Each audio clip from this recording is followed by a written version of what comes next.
Late নাইটে আমরা সেহরি করতে গেছিলাম। সেহরিতে আমরা কোন রেস্টুরেন্ট ভিজিট করছি তার আগে আমি কিছু আমার শপিং এক্সপিরিয়েন্সের ব্যাপারে আপনাদের সাথে শেয়ার করব। আসসালামু আলাইকুম, সবাই কেমন আছেন?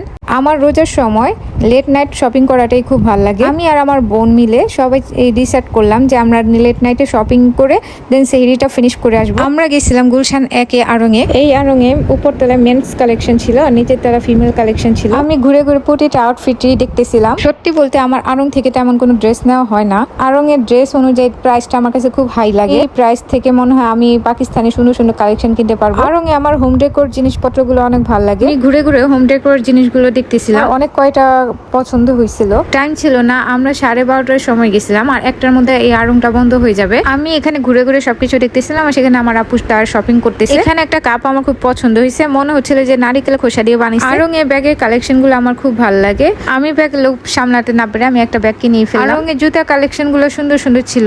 দেন আমি শাড়ি সেকশনে চলে গেলাম। আমার আড়ং-এর ড্রেসের থেকে শাড়িগুলো খুব ভালো লাগে। আমার শাড়ি কেনা হয়নি, গিফটের জন্য কেনা হয়েছে। এই দেখুন, এই শাড়িটার প্রাইসটা অনেক হাই ছিল। আমার আড়ং-এ মিষ্টি কালারের শাড়িটা খুব পছন্দ হয়েছিল, কিন্তু সেটা প্রাইস ছিল 20,623 টাকা। জানি না আড়ং আমাদের দেশীয় ব্র্যান্ড হয়ে এত প্রাইস কেন রাখে। এখানে হিউজ কালেকশন ছিল শাড়ির। আমি প্রত্যেকটা শাড়ি ধরে ধরে দেখতেছিলাম কারণ অনেক সুন্দর সুন্দর কালেকশন ছিল। সাধারণত আড়ং আউটলেট গুলোতে অনেক ভিড় হয়, আমরা লেট নাইটে যাওয়াতে আড়ংটা পুরো ফাঁকা ছিল। দেন আমি জুয়েলারি সেকশনে চলে গেছি, সেখানে আমি গোল্ডের কিছু কালেকশন দেখতেছিলাম। এই গুলশান 1 আড়ংটাতে শপিং করে সেহরি করে আপনারা বাসা ফিরতে পারবেন। সেহরি নিয়ে আমার নেক্সট ভিডিওতে থাকছে। সবাই ভালো থাকবেন, সুস্থ থাকবেন, আল্লাহ হাফেজ।